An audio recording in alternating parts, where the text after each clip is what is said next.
It's the final percent. The final percent. Yeah. All right, welcome to another episode of the Final Percent podcast. And today I have the honor and pleasure and privilege. I almost put pleasure and privilege together. I'm probably going to have to invent that word later because that's truly what this guy is. This is Indiana Oehlman, Zach Oehlman, the man, the myth, the legend, the world traveler, just in from Albania, currently in Costa Rica. I'm about to see him because we are going to jam at a leadership retreat in an organization that we hold near and dear to our heart.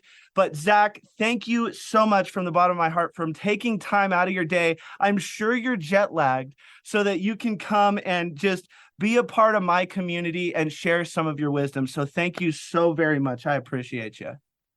Thank you for having me, man. And anytime I'm around you, it doesn't matter how much sleep I have. I just get excited. And so it's, it's like, we spent 2 days. We were in a wedding in Albania that lasted till 6 a.m. on Sunday morning.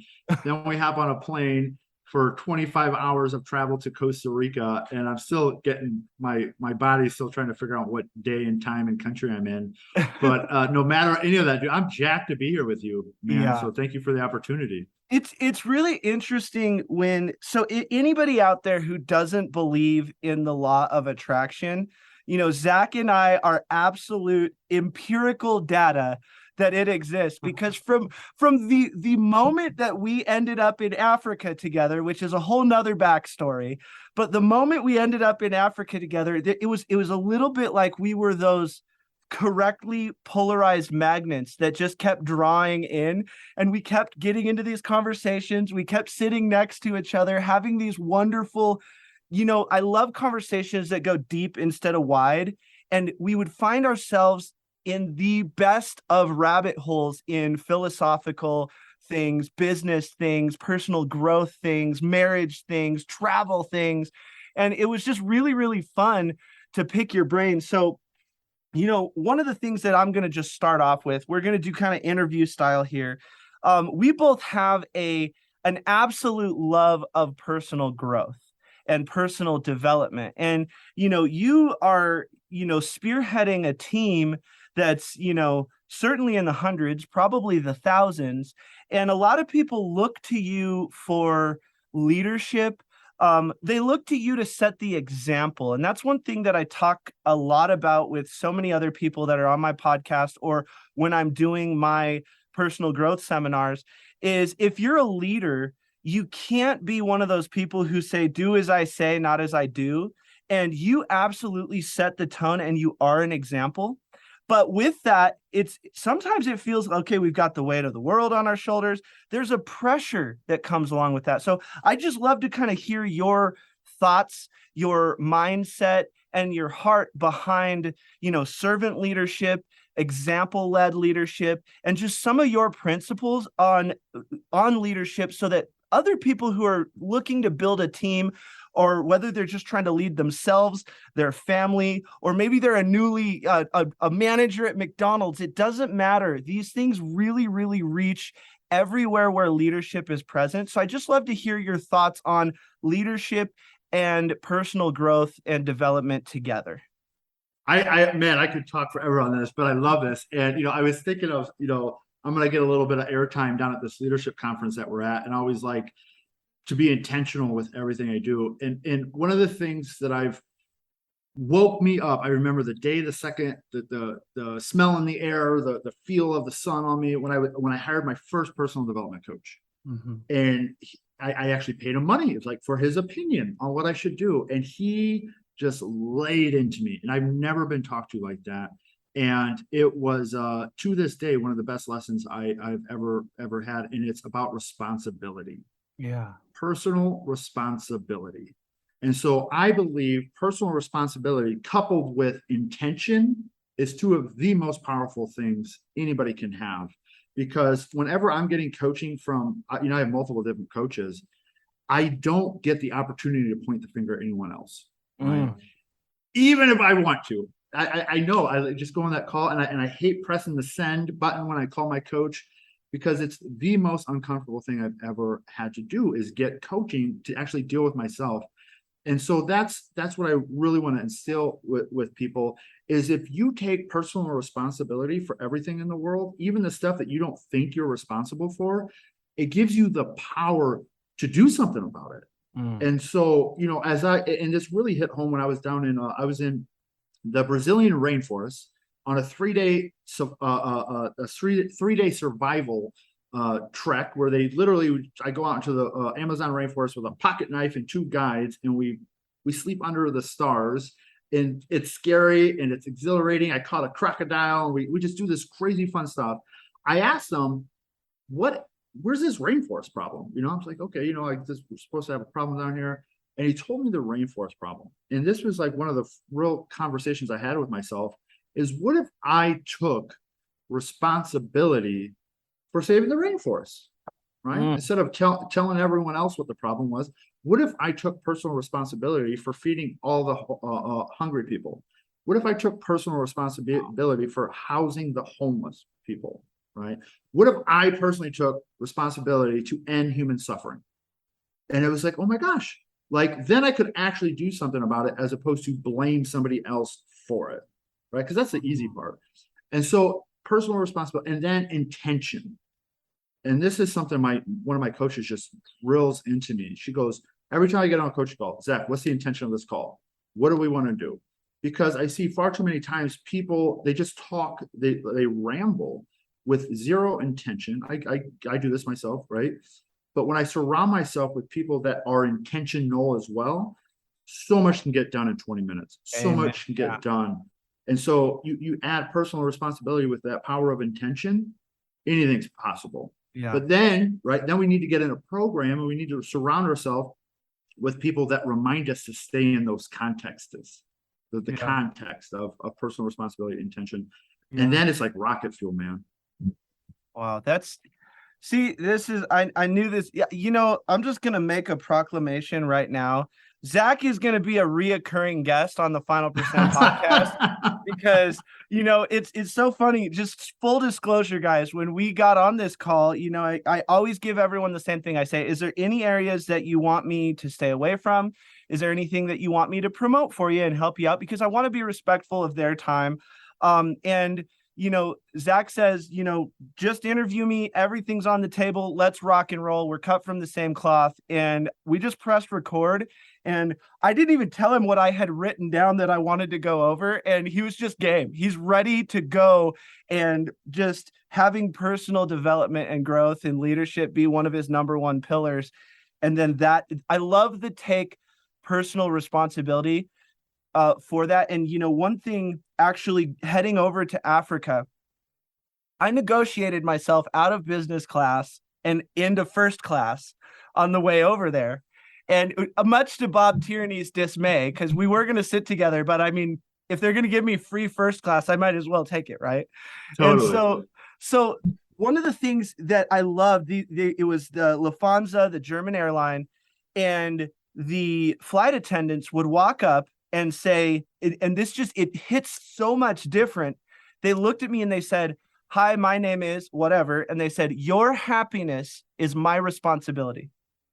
And I was like, I don't, that's like, what? Taking responsibility? That's something that I think Americans are lacking a little bit these days. They don't want responsibility for anything. And throughout the flight, so many times, are your needs being attended to? Because it is my responsibility to make sure that you are having a pleasant flight.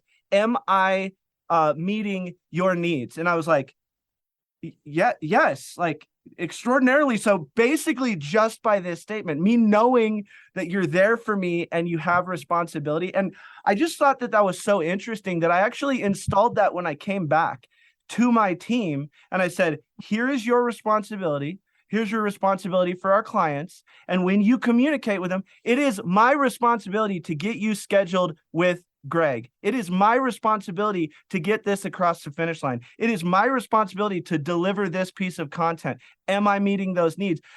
Because your ownership changes when you say, this is my responsibility. So it's so interesting that I did not tell you that story. And it's something that you brought up and I just implemented. So it just means I'm at the right place at the right time. I absolutely love that. We're vibing, man. We're We vibing are together. vibing. Absolutely. So the next place I want to take this, this is probably the biggest thing that is near and dear to my heart in entrepreneurship, and in watching from an observer's point of view.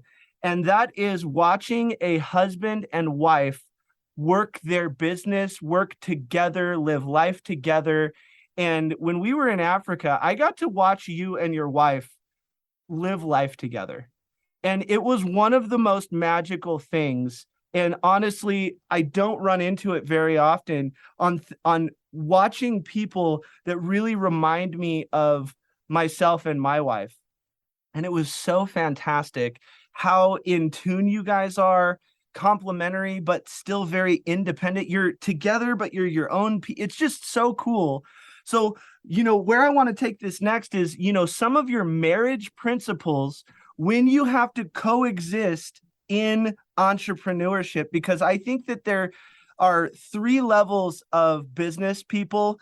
There are wantrepreneurs, there are intrapreneurs, and there are entrepreneurs.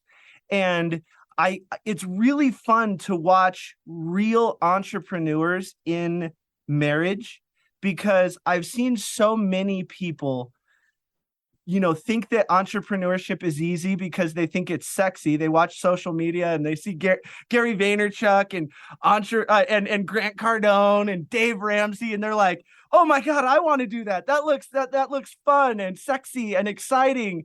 And then they don't realize it's like way more work than you realize. And so a lot of entrepreneurs, that's how everyone kind of starts out. They are married and it starts creating discord.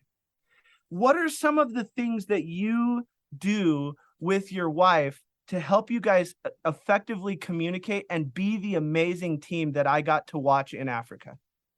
So first off, we both have coaches one-on-one where we take responsibility for every problem, right? It could be the same problem, but she's responsible for it, and so am I. That's how our coaches coach. And then we actually have partnership coaches, like where we're both on the call, right? Right. And so it's like we're able to communicate, because sometimes we just get frustrated with each other, especially when we spent the last 2.5 years on the road traveling all over the world. And it's like her and I, it's the majority of our time are together. Yeah. And so we have partnership coaching. Some people call it marriage counseling, whatever the word is, right? But it focuses on what do we want to do as a unit. Yeah. Right. As a unit. And then from that, this is one of the most powerful thing is we have agreements. Right. And so we have agreements around communication. We have agreements around, how do we interact with each other? I have agreements that my dirty clothes go in the hamper. I have anything that drives her nuts, we have a conversation about it. I say, okay, what's the agreement that we could create so it doesn't drive you nuts? And then the things that I have that impact me over here, I say, okay, hey, let's create an agreement around this. And it's a contract between, in that format. We have business, relationship, communication, romance, the whole avenue of it. And so that way we say, hey, Zach, you just broke this agreement. All right, so sorry. I'm going to work on doing it better next time. Mm-hmm. And so that way we don't get in, because she's oh my God. When I created it through a personal development program, I said, I want a woman that wants to be with me, but doesn't need to be with me. Yeah. I want a woman that's strong and independent. And so I created her, and oh my gosh, she's everything I wanted. But at the same time, she's a very strong woman. That is an understatement. Yeah. I got to see it in action. She is a person. She's awesome, man. Right. And I'm not going to tell her to do anything, and she's not going to tell me to do anything, because I'm a very strong person. And so when you have two powers like that, I mean, if we don't manage it, oh my gosh, we can be at each other's throats all day long. And so those agreements allow us the baseline on how to do everything. And when we have a breakdown where we get frustrated at each other or whatever it is, we just either look back, do we have an agreement around that we just are out of alignment, or should we make a new agreement? Wow, that's And powerful.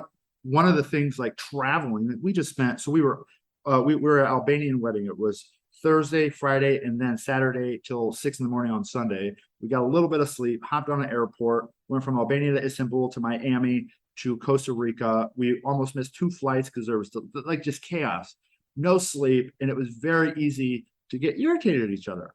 And so we through one of our coaching calls is we've created a context of here we go again. And then we just start like it's like we're not going to trash our life over this, but you Yeah. got to wake yourself up to it because our default wants to go to the irritated side. Mhm. So we got to be present enough to be like, oh, here we go again, it's starting. Yeah. And then we just stop. Right. That's sort of like the training us like to stop and just, cool out or laugh. Sometimes we just start laughing, like, oh my gosh, we're gonna start fighting over this. We just Yeah. start laughing, but we need that trigger word of here we go again. Oh, And that's so that just makes all the difference. Oh, that's good, man. I love that. I love that. So, um, one of the things that Kayla and I do is our trigger phrase is "I'm sorry for being a turd." Because I mean, think about it. No one can say the word turd seriously. I just said turd, and you immediately laughed. So, Right. number one, Immediately. it's so good, but it's just sometimes, when I get frustrated or I'm trying to play the wrong role. So like if I'm like doing the hard charging CEO and then I try to talk to Kayla like that, she's like, really? Like who are you talking to? I'm not an employee. And I'm like, I am sorry for being a turd. And it just immediately dissolves it because there's no reason to spend any time trying to codify what just happened. No, I made a misstep. Let me admit that so that I can say sorry and then let's move on. And we have a lot of fun in a very similar way to where, sometimes, especially if someone's in like mid, hey, you messed up, and they're like really trying to getting ready to give you the business, and you can just immediately dissolve their anger by, look, I am sorry for being a turd. And they're like, okay, cool, let's keep it moving. That's what I've learned is like, don't give them anything to press against. Yeah. Like I remember one of my first, I was going to quit. I was in a very intense program Uh-huh. and it was through Landmark. It Uh-huh. was like 6 months long and it was intense and I was just exhausted and I wanted to quit. And they came in and my coach, she was on the phone for like an hour and a half. She's like, you got to get to the Saturday training. I'm like, no. And she finally said, okay, you can quit. Just come in and tell the head coach, like the person leading it. And I go in there and I tell her, she goes, oh, you can quit. Like gave me nothing to push against. Right. She goes, you're just going to have to be responsible and tell the 100 and some odd people in your program that you're quitting. I'm not going to do do your dirty work for you. Mm. And I was like, oh my God, it was the first time I realized just don't give anybody something to push against. Yeah. And then the fight just goes to nowhere. Yeah. Right. Because Exactly. there's not, you don't fight them. Exactly. And so, yeah. yeah. And I think that's what people do is I love the saying, it's better to be kind than right. And so many people are just so focused on, well, I'm right and I need to prove that. And it's just it gets a little silly on things that you need to be right about. On both sides. And sometimes, depending on whether you're looking from the past, the present, or the future, you were right and then wrong and then right again. So it really doesn't matter. At the end of the day, like we've got, 14 billion years of the universe existing. We're going to be here for 75 to 100. I think we're meant to be here and have fun and experience life, not, get into these regretful moments or anxiety driven moments or depression moments. So, that's why I focus so much on being extraordinarily present with people. So, because I find so often people are trying to launch their future from the future. If this happens, then I'll take advantage of this. If this happens, then I'll start cleaning up my dirty dishes. If this happens, then I'll put my clothes in the hamper. And it was interesting. We were doing a couples intensive up in Vail about 2-3 years ago. And it was so interesting because I had said on stage, we were doing a couples panel. I had said on stage saying, sometimes I don't, like, for whatever reason, my dirty clothes will literally be 2 feet from the hamper. I don't understand where the disconnect is, but sometimes that happens, and it does get frustrating for Kayla. And I'll never forget this moment. And this is why I love Kayla is an incredible women's coach, incredible speaker in her own right. And so we were talking about our marriage, and one woman raises her hand, and it was weird because it was like she was trying to put discord between Kayla and I. And she says, Kayla, how does that make you feel when Greg disrespects you like that? When you've asked him to put stuff in the hamper, how does that make you feel when he disrespects you, doesn't do what you say, and doesn't this? And she thought for a second, and I was about to chime in because I'm like, oh, I want to be like the protective dude. And I said, and then I said, you know what? I'm just, whatever my wife needs to say, she needs to say this. I'm actually interested. I said this on stage. I said, I'm interested in what my wife has to say about this, because we've actually never had this conversation. And she said, honestly, I think you need to check your relationship on how you feel about men, because let me tell you this, I never assume bad intent with my husband. And most people start off in their relationship by assuming bad intent of disrespect or disregard or demeaning, when I'll tell you right now, if you see my husband behind the scenes and you see how hard he works, what he does behind the scenes, who he is to me behind the scenes, who he is in our marriage behind the scenes, who he is for our team behind the scenes, the sleepless nights, the extra mile, going the final percent, every now and then, if he is coming in and he just came out of a workout, needs to put his suit on and get to another meeting, and every now and then he forgets to get them in the hamper, if I can take 15 seconds or actually less than that and just put them in the hamper and not say anything to him because I know what his intent actually is, our family is going to run better. And she said, I learned early on, don't assume bad intent. And then sure, if it's a Saturday and we have a down day and he's getting out of the hot tub and it happens, yeah, I'm going to talk to him about it. But I do not assume bad intent, because if you really, really understand who your mate is and how hard they work, what they're up to, if you choose to just help out when you can, because she says at the end of the day, I actually didn't have anything to do for an hour or an hour and a half. So sure, I'll help out, because there's so many times I know he does the same for me. He picks up the pieces. He'll go and get me coffee in the morning. He, for an entire year in the pregnancy, I mean, she had coffee and breakfast in the morning before she got up. And so that was my job. I would just immediately get up. I would leave. I would either make it or I would go get it. And so it's assuming good intent, or it's assuming that they were fighting a battle that you knew nothing about. And I just thought it was so interesting how fast she not only diffused this person, but really, really coached them. And it was really interesting, because that same person 6 months ago or 6 months later said that one conversation changed all of my relationships, not just romantically, because I would always assume bad intent. And sometimes people weren't even thinking about it. They weren't expecting me to pick it up. They weren't expecting me to do it. They just were either too busy, or they were trying to, they had their own stuff. And I think distinctions, perspective shifts, and awareness is just so important on being able to see the other side. And so that was a huge breakthrough for me. And quite frankly, one of the things that happened for me after I saw my wife say this and how much respect she had for me, I went the extra mile. I went the final percent on how can I get this stuff in the hamper, because I was like, yeah, I want to honor her more now, right? I want to do it even more. And so, and that's if you look at how people, tend to work, when they're honored, respected, appreciated, seen, you want to help them even more. And we get so much more. Like, I'll tell you right now, if I made $10,000 right now, or if I gave $10,000, like, in Africa, building a well for the village.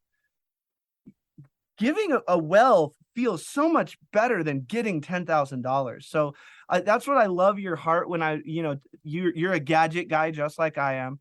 And we talk about technology, but we also talk about how can I take responsibility for building homes? How can I take responsibility for helping these people? How can I take responsibility for educating people to get to the next level of their life? And usually it's an awareness problem. It's not a want to problem. It's not even a drive problem, a motivation problem. It's really an awareness. They just don't see a path on how to get there. And I think that's one of the really important things that podcasts like this can do. It's a structure of exchange. We're exchanging ideas for change. And the more often you can get in a structure of exchange for change, you are really going to see fulfillment happen, and you're going to see people's lives change. And the more lives you change, the more your life changes. And that's why I love talking with you. Let's talk a little bit about scaling businesses. So, let's get into a little bit, what did you do in your past? And then what was your kind of your awakening moment to come into this chapter of your life? Because, you were a pretty high level person in, understanding business dynamics and growth and economics. And I promise you like math more than I do. Maybe not I only like math. but I only like math when you certainly understand it better. So, but I only like math when it works around money. Yeah, there we go. There we go. Yeah, the economics, like you're an economics master. So I'm really interested in, talk a little bit about the roots of, what you did for a long time. And then what was that kind of epiphany, awakening moment to come into this part of your life? Yeah, and so I grew up on a farm in Northwest Indiana. My dad died when I was 12. I took over the farm, worked before school, after school. That's where I got my work ethic from, right? I started working from the day I could walk.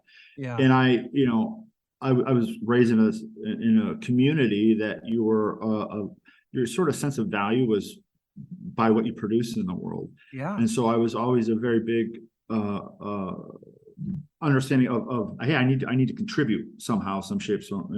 And so I really didn't want to go to college. I didn't really value education while I was in high school. But I loved working. I loved working with my hands. I loved working on the farm, and I was just going to be a farm kid the rest of my life.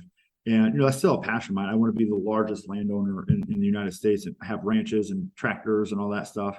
But that stuff takes money. Like to be a farmer these days, you need to have millions and millions of dollars to do anything of great magnitude. And so I started looking around. I was like, well, who has money, right? And so at the age of 18, after I graduated college, I had this mindset of I want to travel the world, help people, and make a lot of money. And that's still what I'm doing today. And just I just want to go at a bigger scale. And so I started looking around, and it was business people and investors that were able to live that life that I wanted. And so I started asking everyone, well, how do I become a business person? How do I become an investor? And they said, well, go to school, Zach. And so I went to Indiana University. I got a double degree in business and business and finance. Graduated at the top of my class. I was actually tutoring the MBA students in finance because I just soaked this stuff up. I saw it as the opportunity to get to where I want if I can understand money. Worked in corporate America. What I really wanted to do was work for hedge funds and private equity, buying failed businesses, turning them around, creating a difference in that business and creating value. And I had zero connections and I had zero social skills. I was socially awkward. I would break out in a sweat. I remember when I first joined the community that we're a part of, for the first 3 years, I would just look down anytime somebody approached me, because I did not know how to have a conversation with them. And I did not want to have a conversation because I had such an anxiety around people. And so, I started in this world of personal development, and I just started taking little things here, let me greet people at the front door, sweating through my clothes because I was so scared. But I did it. And then I greeted people and sat them down. And then I helped Bob Tierney, which we both know, facilitate his mastermind. I just kept growing and evolving. And, what I've learned over time is, let me rephrase that. What I've tried to do it all. And so I'm able to clean the toilets. I'm able to be the guy at the front of the room. I'm able to be the guy leading from the back of the room and training other people. I've pretty much done everything inside of this because I had to, because I didn't have the finances to hire somebody to do it. And I've spent so much money on programs to learn how to scale a business on every aspect, from operations to sales to marketing. And the challenge I always faced was when I outsourced these projects, such as marketing or sales or whatever it was, is everyone pointed the finger at somebody else. And I just wanted somebody to solve my problem and, take stuff off of my table. And so what I've spent over the last 6 years learning is I have a business where we have our own CRM software company. So I use the same CRM in everything we do. I have a team in the marketing, right? We know how to do marketing on Facebook, Google, YouTube, retargeting, all of that. I have a team that develops sales teams, from appointment setters to closers and then I have a business development and VA staffing company that goes and finds me talent, because I was paying $2,500 to $3,000 for headhunters to go find me a talent to fill the job. And then I had, and so I just started a business. And so I have these key components, right, of these different businesses in their mind. I control them. And so I can scale any business now. And so that's something I'm really passionate about. And I have people giving me half of their businesses to bring what I do in and scale it, because they can't afford somebody like me. Or you know what I mean? Because I couldn't afford anybody like that. And I'll take full responsibility from the process, from how do we get the lead to how do we close it to how do we fulfill on the promise of that. And I have 2 companies right now that we're doing that. And so, whatever their best trailing 12 months are, anything above that, I get half of it. That's so and good. to bring in my sales. And so what I've learned to operate on a shoestring budget. So we have teams in the Philippines. I have a team in Venezuela, Peru, oh my God, New Zealand, Rwanda, Bangladesh, India. And so I have these teams of talented people all around the world. I have a CFO, a fractional CFO accounting team. They're in the United States. They help, that's my trade. I'm a published author in the finance world. And so what I do is I just delegate, and then I check the process. And, and the other thing I do, which I think is instrumental, and I think this is what I've really learned to keep the bus moving, is I sit down with each of my team members and I ask them what they want out of life. And I'm like, okay, I get that you're working for me or with me or however, the conversation is, but I said, what do you want out of life? And I have people, they start crying. They're like, no one's ever asked me that. Oh my goodness. Right. And so it's like, I find out what they want, and then I find a position inside of my company to help them get that. I figure out how, their goals. Most of them want to travel like me. There's our one team member. She's like, Zach, I just want a house with a bathtub. And so, wow. Right. That's like, for somebody that's like, they lived in Venezuela, and they're some of the most hardest working individual I met, and they take personal responsibility for what they produce in the world. Wow. And we overpay them. I have no problem overpaying them by the standard, it's way overpaying them by the standard of what a lot of, outsourcing companies do. But then I take that extra step and I say, how can I help you get what you want through you supporting me? Yeah. And so now it's not they're working for me and my vision, but we're working together for our visions. And the more you help me, the more I can help you.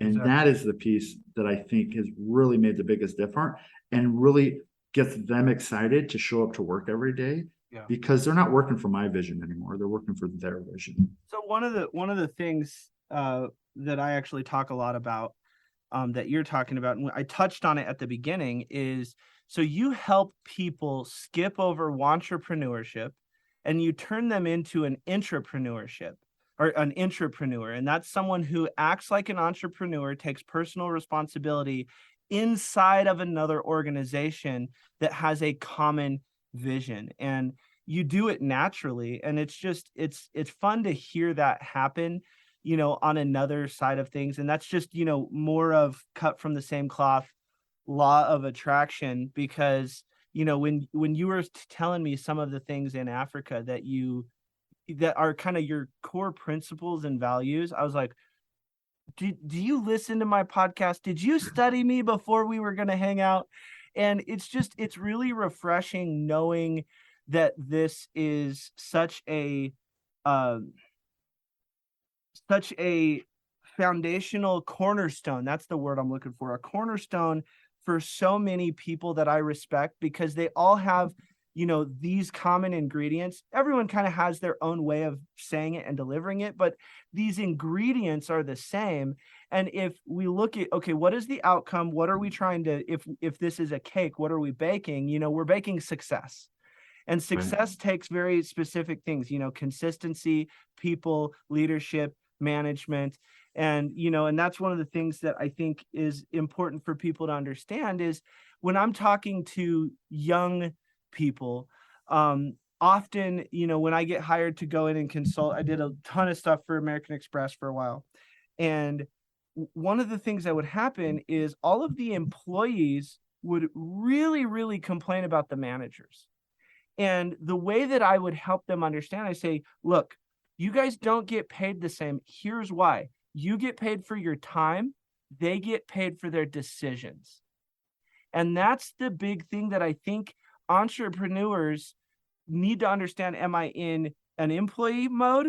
There you're getting paid for your time. Am I in a manager mode? I'm getting paid for my decisions. Or are you a real leader? A leader gets paid for their thoughts.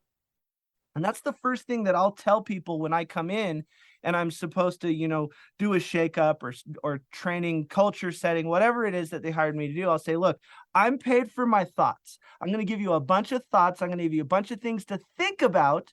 And then your management is going to have to make some decisions. And then the employees are going to have to carry it out. So you have to understand, I take responsibility for my thoughts because I can back up why I'm giving you this thought, why I think it can help. But the problem is if you don't make the decisions, it's not going to work. I can't take responsibility for your actions and your decisions because I gave you the right thoughts. I gave you best practices. I gave you motivation, inspiration, faith, hope, courage. And that's the big thing that I think a lot of people are trying to do when they talk to people like us. And I love that you've talked how important coaching is, because I'm not even going to pontificate on that subject, because I can just say, rewind, listen to everything Zach said. Just imagine me saying it, because that's how I feel too. But when we hire coaches, a lot of times people think they're hiring a therapist. Therapists and therapy give you comfort. Coaches give you courage. We're not trying to get comfortable, because you're probably in the situation and you're probably slowing down and you're probably scared and you probably don't make as much money as you could. Why? Because you're too comfortable. So don't come to me seeking more comfort. It is absolutely not going to happen. What I will do is I'm going to give you courage to actually step into who you should have been a year ago, 5 years ago, 10 years ago, so that we can actually, that old Chinese proverb, when's the best time to plant a tree? 20 years ago. Second best time right now. At some point, you have to have the courage to take a step to move forward on something that you've been scared to do for far too long. But usually it's environmental. You're not taking the step because you're feeling judged or you don't feel equipped or you're not aware. So if you get into the right environment, and that's why I loved going on the trip to Africa. And, for whatever reason, and this is why I've really made a lot of people mad. Like my brother, when I was younger, he literally called me the golden child, because he's like, everything just works out for you. No, I just take more action. I have more conversations and I just show up. I continually show up. When people ask, when I'm about to step on stage, what do you want us to call founder of this? You created colleges. No, all I want you to do is say, I'm a perseverance expert. So that's awesome. The thing that happened is somehow I had the distinct pleasure, honor, and privilege of getting trapped in a safari vehicle with Bob Snyder for like 13 hours every single day for like 12 days straight. and he is the founder of Renatus, the company that we just really love and support. And so here's what happened when I went on this trip, and I'll tell you, there was a lot of people mad in the community because inside the community, you can be a certain level of this, that, or the other. I was barely 3-star going on this trip. And I had people, I'm going to these meetings and I'm doing this, that, and the other. And they're like, how are you getting it? How is that even possible? Why are you doing it? Oh, yeah. And they gave me this phrase. I love this phrase. They said, well, that must be nice. Well, here's my message to anybody who ever says, well, that must be nice. It is. And it was fantastic. But here's the difference between me and them. I was barely 3-star, barely. But as of yesterday, because I made a decision, I'm already 5-star. That's awesome. In 2 weeks. Why? Because I made a decision, and I got excited because I finally knew the who behind the company. And I'll tell you, I thought that Bob Snyder was a good guy going to Africa. He's 1,000 times the person that I thought he was.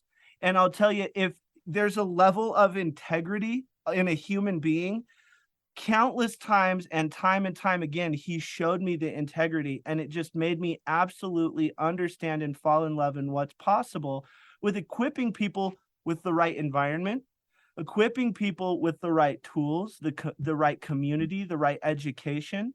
And, I had a ton of fun being in there. And quite frankly, if you're going to spend 13 hours in a car with anybody, you're probably going to become a fan of their brand. So that happened. And likewise with him, even before being what's called a 5-star, which is, recognized as someone who's really, really committed in the mission of equipping people with the right education. He asked me to come speak in Costa Rica, which then everybody, especially when I came back and everyone was asking, hey, why are you speaking in Costa Rica? Again, you're not even this, you're not even that. And I'm just like, I don't know. He asked, I said, yes, it's just the way it went. And then they go, well, it must be nice. Well, it was. It is. And now I'm bringing Salo, my videographer, to Costa Rica, my assistant to Costa Rica, my wife to Costa Rica, my infant to Costa Rica. I'm coming to Costa Rica. And then 2 of my clients from Canada are flying in because they're really, really excited to see the leadership retreat and be around the community, because that's really what changes. And, I'll speak, the first part of this, and I'll let Zach close us out. But the big thing that I think changes everyone is so many people are addicted to how. And if you realize how is, if anyone wants to know what tyranny means, tyranny is oppressive government. A lot of people don't want to be a part of an oppressive government. The tyranny of the mind is the word how, because the dots only connect looking backwards. They don't connect looking forwards. And, if I asked Zach, 20 years ago, do you think this is who and what you'd be doing, who you are and all that stuff today? He'd go, no way. I'm a different person. But we spend so much time, how am I going to do this? How am I going to become this person? How am I going to get this thing? How am I going to go on that trip? But the real secret sauce of life is the who. And it's the same letters. If you look at it, how hilarious is that? It's like God's playing a little joke on us. It's the same letters. You just rejigger the word how, turn it into who, and you're going to start finding success. This is why, because how only shows up in 2 places. It shows up if you go talk to someone who's done it, or after you've already done it. It actually never shows up before those 2 moments. That's the only way it happens.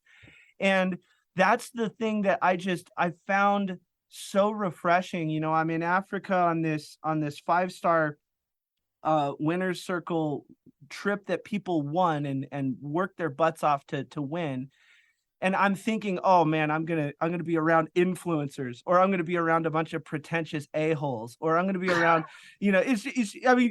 I've been to seminars and trips like that before, and I'm just like, I know Bob Tierney's not like that, so I'm like, if nothing else, he's gonna be like my teddy bear. I'll be safe around him.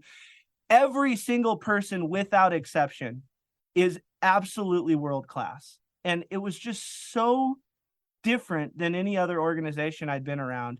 And the community is what changes everything. And it's the who that continues to change my life. And just like, right now I have a $4 million house. 12 years ago, I moved to Denver and I was homeless. How in the world do you go from homeless to a $4 million house? That shouldn't be possible, but it was. But here's the thing. If I would have been working my butt off, if I moved here and I'm homeless and I said, I want a $4 million house, I want a $4 million house, I would actually still be working for a $4 million house. But no, what I chose to do is I became someone who did something that oopsed a $4 million house. I never actually tried to I didn't want a big house. I just wanted a house with a view. And we accidentally kind of fell into this house through a series of very interesting events. And that is what life is all about. When the opportunity presents itself, are you who you need to be at that moment to take action and do the thing that you need to do? Because Zig Ziglar said it very well when he said, you have to be before you can do before you can have. But I changed it a little bit and I said, the equation of life is be plus do equals have. So therefore, if I have this house now, it actually has nothing to do with having anything, because having is a byproduct of who you are, what you've become, and what you have been able to do. So therefore, if you become more, you achieve more. After you achieve more, you just become more. Having is just a byproduct. It's just kicking off cool things. And now you and I have become people who attract people like us to get on podcasts and share ideas and challenge people and speak and have fun and equip and go change lives. And it's all about the who. So if anybody is wondering, yeah, that Greg, I know you said I don't want to, I shouldn't say this, but yeah, must be nice to have a $4 million house. Well, number one, yes, you are right. It is. But here's the thing. I became who I needed to be to do the things I needed to do. But so many people, and here's the thing, they focus so hard on their to-do list. Oh, I needed to do this. I need to do this. I need to do this. I need to do this. And they get militant.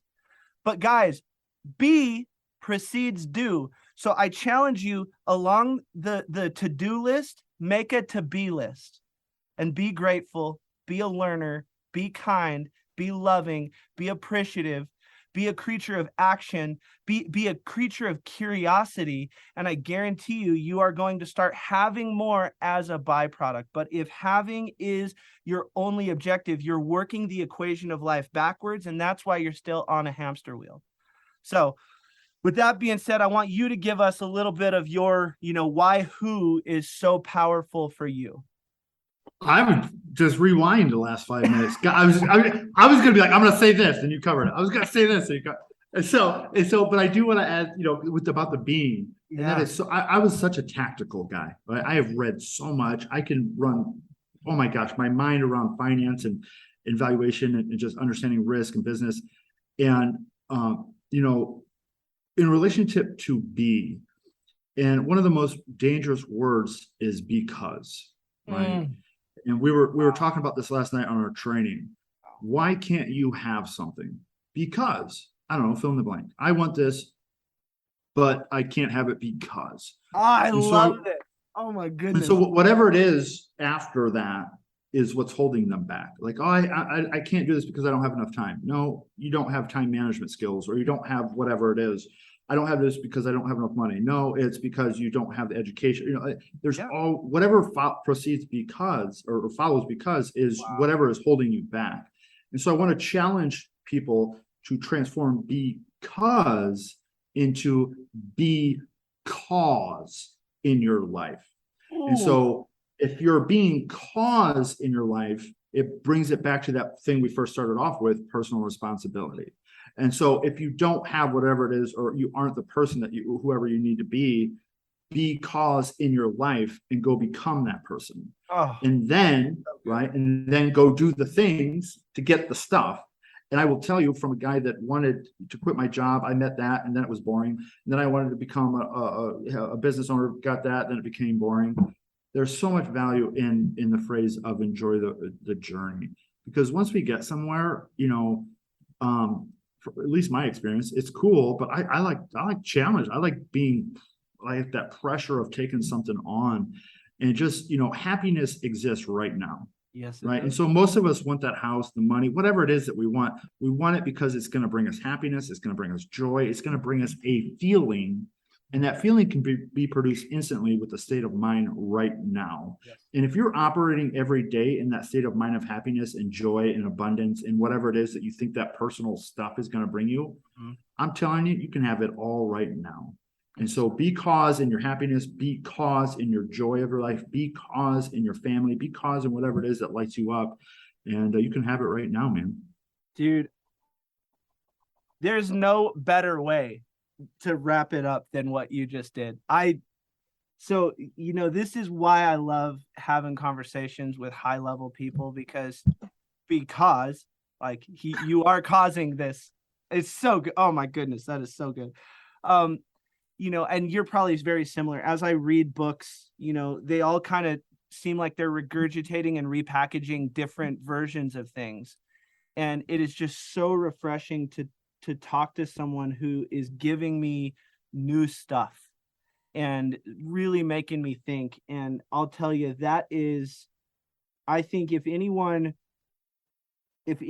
listens to just one part of it, it's that little, 3 or 4 minute segment about, understanding your excuses of the because, and then you becoming the cause that you need in your life.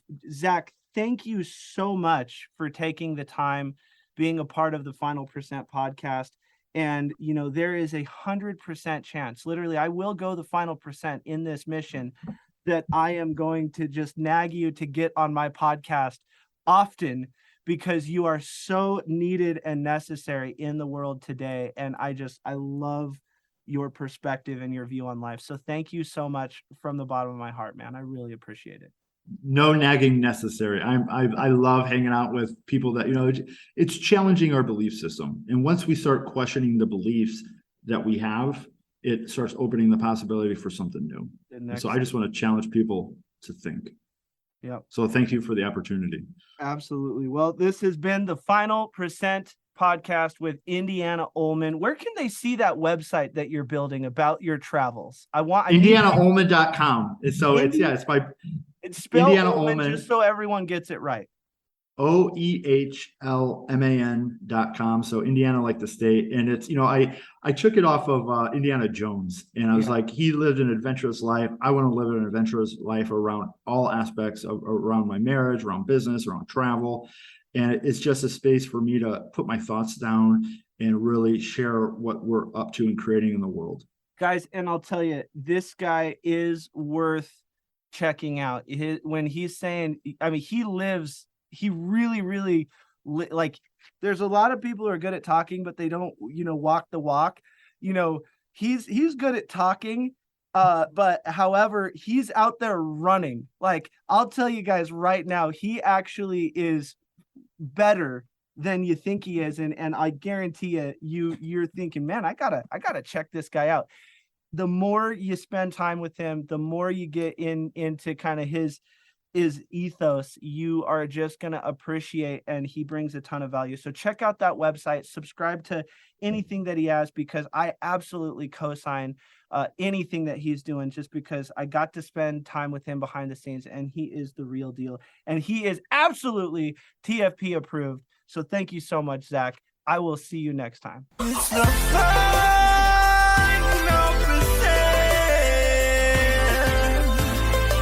the final percent.